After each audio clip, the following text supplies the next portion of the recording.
You should reconsider this guy. The room fell silent at her words. The adults exchanged uncertain glances. My sister, attempting to diffuse the tension, was about to intervene, but I stopped her. Why?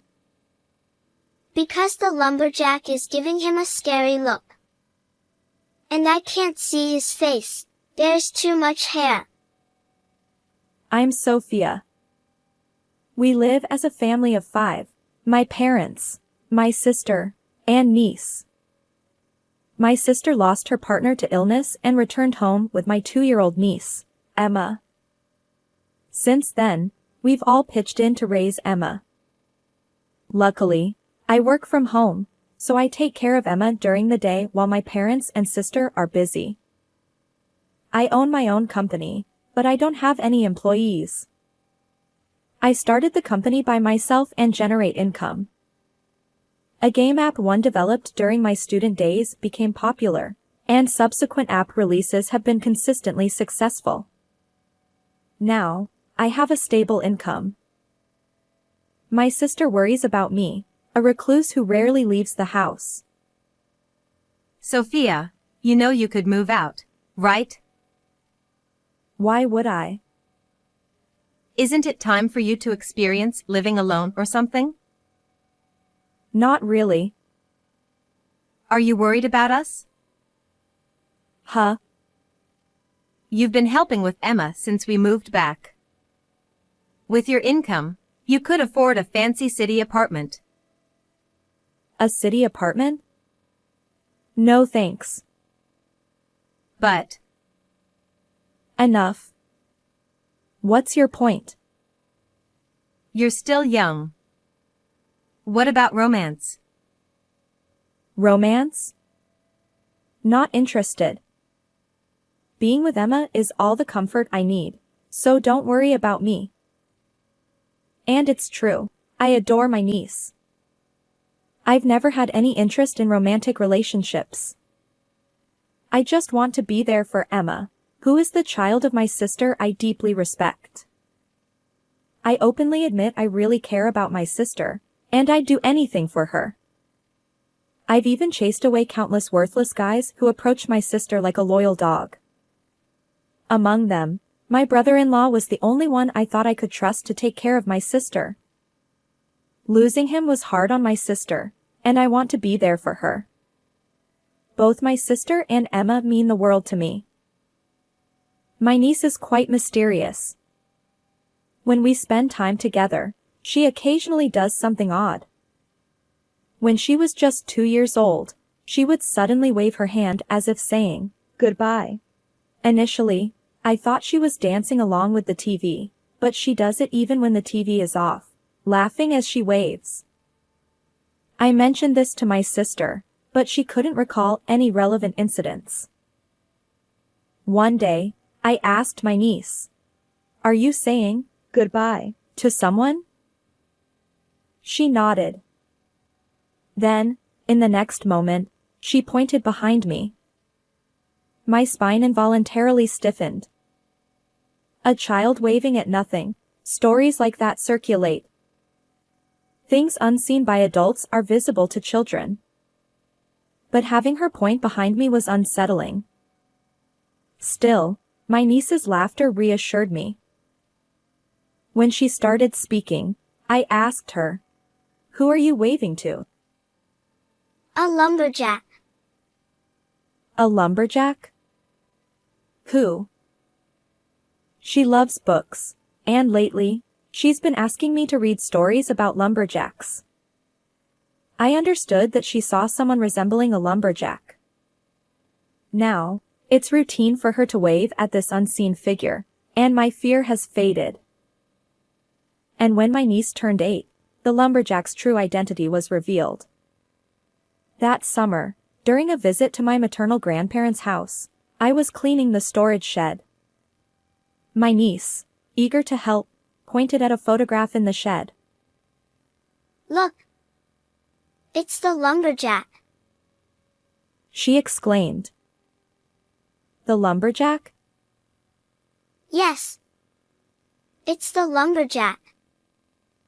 Confused, I studied the photo she indicated. This person is the lumberjack? She nodded. Yes, he visits you sometimes. I chuckled.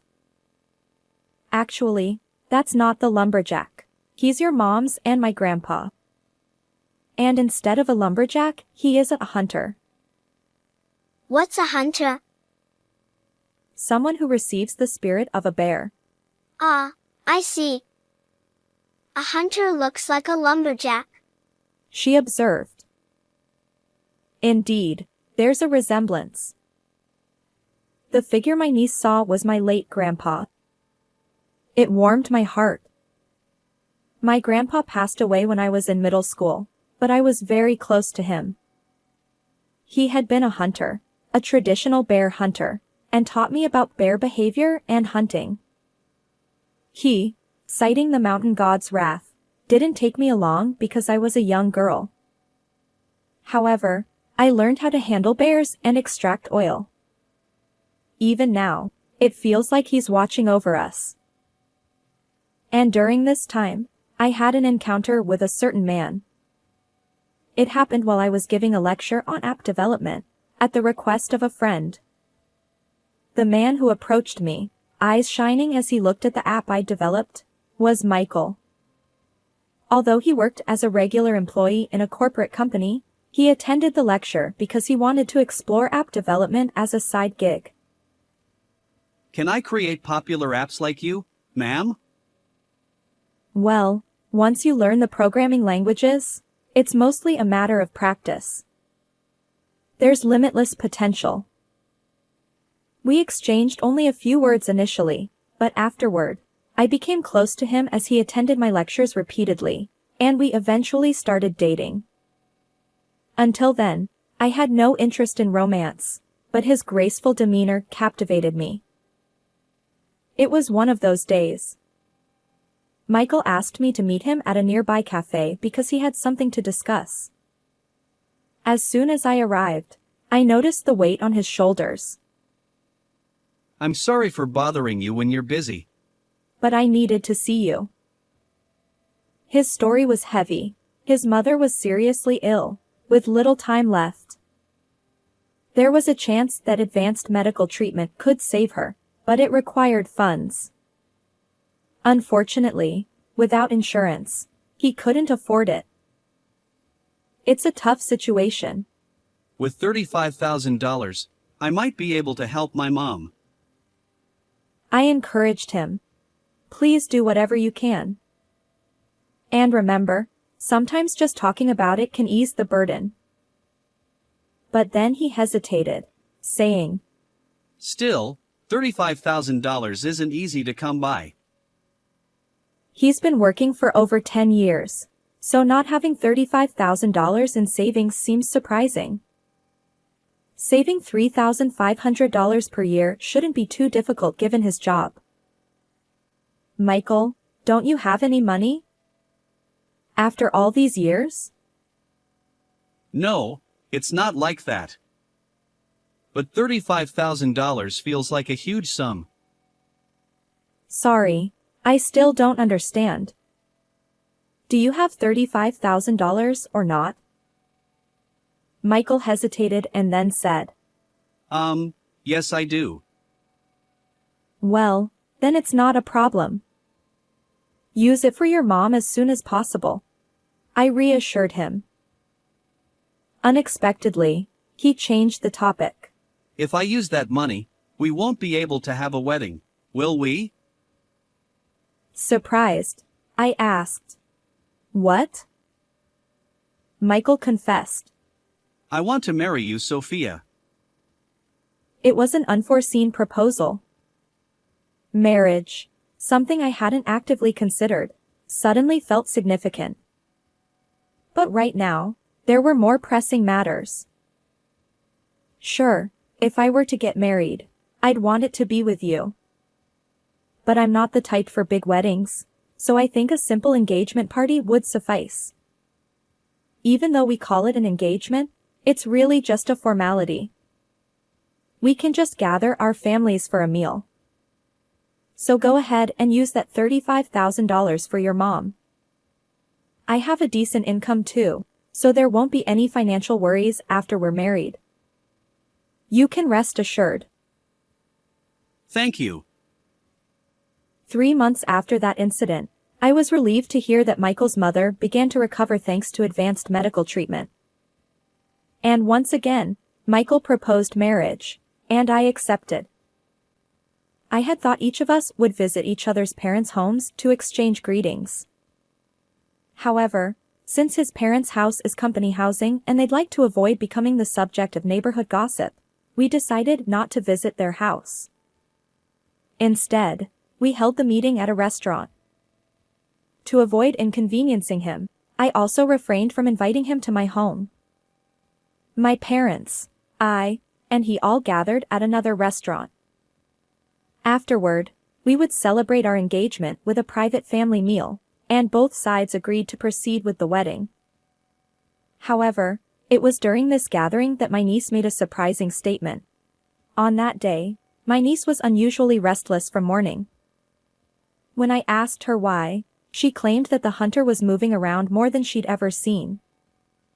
I tried to stay positive, thinking maybe my grandpa was nervous about my wedding. But when we arrived at the restaurant and took our seats, my niece spoke up before any greetings. You should reconsider this guy. The room fell silent. The adults wore indescribable expressions. My sister attempted to diffuse the tension, but I stopped her. Why? Because the hunter is giving him a scary look. And I can't see his face, there's too much hair. Michael shot an uncomfortable glance at my niece. Children have vivid imaginations, don't they? Maybe it's from TV. He attempted to lighten the mood. But his smile vanished, leaving him pale. Perhaps anyone would find my niece unusual upon first meeting her. Still, in that moment, I sensed Michael's narrow-mindedness as he twisted his face at a child. I see. Maybe reconsider this guy. The hunter has been standing in front of you, Sophia, all this time. He's been brushing away the hair that keeps growing from this guy's head. And a white dog is angry. She pointed at Michael's mother. A dog? Yes, the hair growing from his head has been bothering the white dog. Michael's mother's expression changed abruptly, and she immediately began apologizing. I apologize. I don't need the money anymore. Consider this job non-existent. Job? Both my parents and I were puzzled. But it was Michael who responded with a barrage of insults. Damn it! Fulfill your role properly. I'll refund the money. I shouldn't have taken this job. I apologize. Your fault. It's all ruined. Or rather, this creepy. Enough. I won't allow hurtful words toward my loved ones. Now, what's going on? The truth revealed by his mother left us all dumbfounded. As it turns out, the person I believed to be Michael's mother was actually a hired staff member, a jack of all trades. In other words, she wasn't his mother. She knew it was wrong, but tempted by the money, she accepted the request. Despite her desperate apologies, I couldn't bring myself to blame her. At this point, marriage was the least of our concerns. But Michael was determined to salvage the situation. Tearfully, he said, Sophia, I'm truly sorry for lying. But please understand, my mom couldn't be here due to her hospitalization. I truly care about you, and that's why I asked someone to play the role of my mom. My feelings for you are genuine.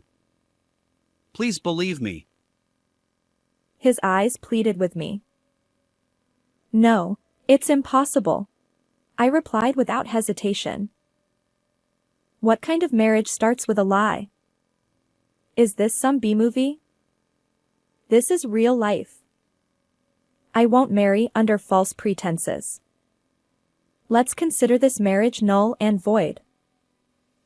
Michael sighed and took a different approach. Fine. Guess it's over. You're stingy anyway. What? Normally, you'd help pay for your partner's mother's medical expenses. To you, $35,000 isn't a big deal.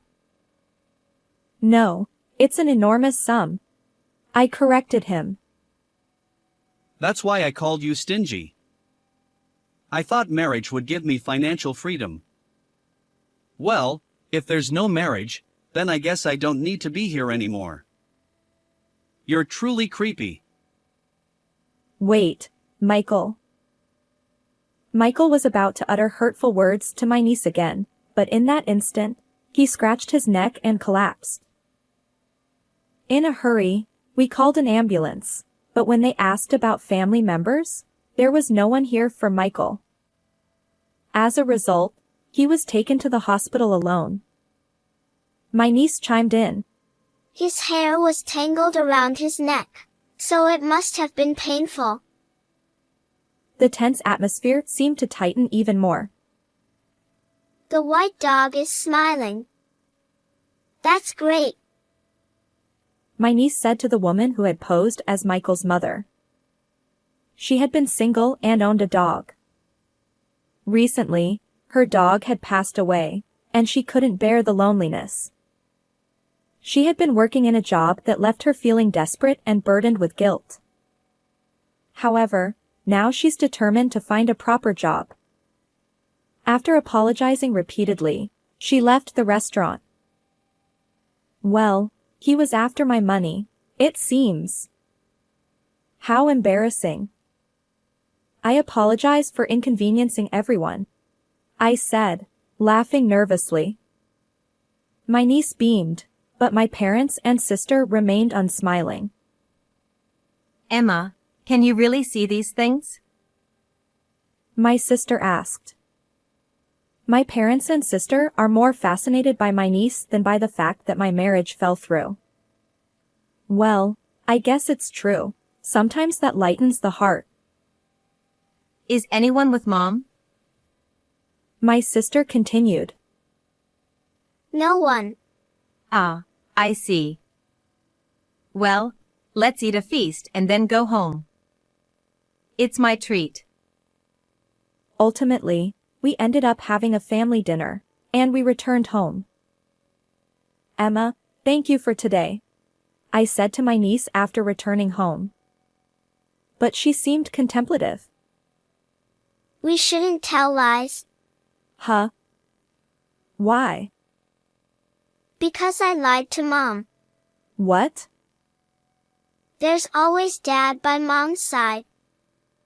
But it's a secret. Why? Dad is watching over Mom silently. I see. He must want to protect both you and Mom. From that moment on, my niece stopped mentioning what she could see.